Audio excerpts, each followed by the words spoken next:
My name is Choy. Here's my story. I was born in a Christian family in a trailer park in Champlin. To be honest, my relationship with God was very little because I was kind of forced into religion, and I didn't really like that. So yeah. Either way, across the street from Treehouse, my parents founded a church called Maranatha. In English, that means new life.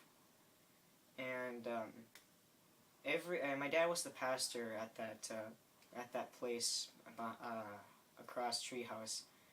And so yeah, my dad was pastor.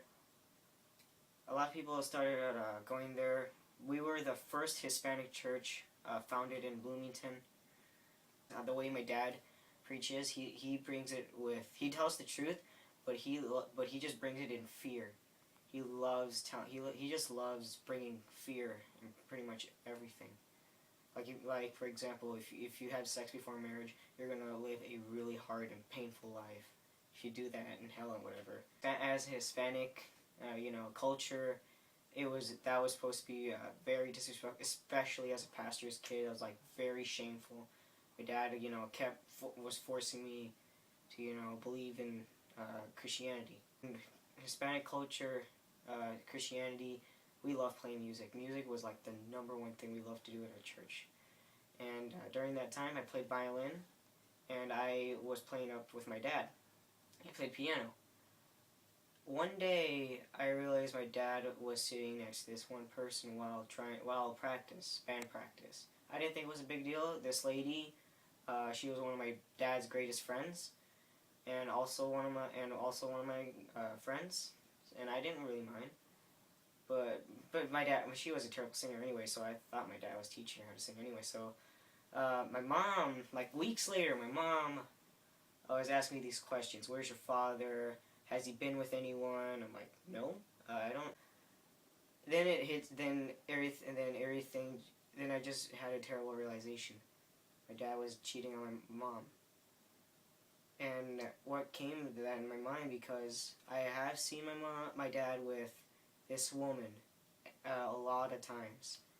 And I have seen some of his messages. He has said that to this lady that he wishes that she was divorced and he was divorced so they could be together or whatever. And my mom took that insanely bad. One of the students here in Treehouse, Deanna,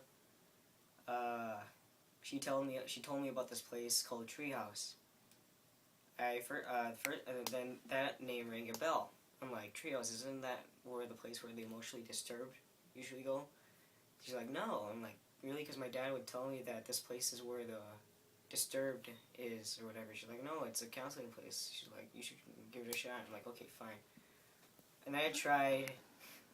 To be honest, when I first came here, when people said hi, I was kind of expecting something negative, because the way I am or whatever. And I'm like, and they're like, oh, hi, welcome to Treehouse or whatever. I'm like, for 3 years, I have never been, no one ever been friendly to me. And I'm like, friendly, that word, never came up for a long time. So either way, then people were telling me that people love me, and that I'm a good person and whatever. And if it wasn't for Treehouse, man, I would have been dead. It doesn't sound from it. For 3 years, I have never been, no one ever been friendly to me. And I'm like, friendly, that word, never came up for a long time. So either way, then people were telling me that people love me, and that I'm a good person and whatever. And if it wasn't for Treehouse, man, I would have been dead. If you guys are thinking of doing If you guys are thinking of attempt to suicide, don't do it. It's not pretty. Trust me, I've been there in the most extreme levels that you guys cannot imagine. So yeah, that's my story.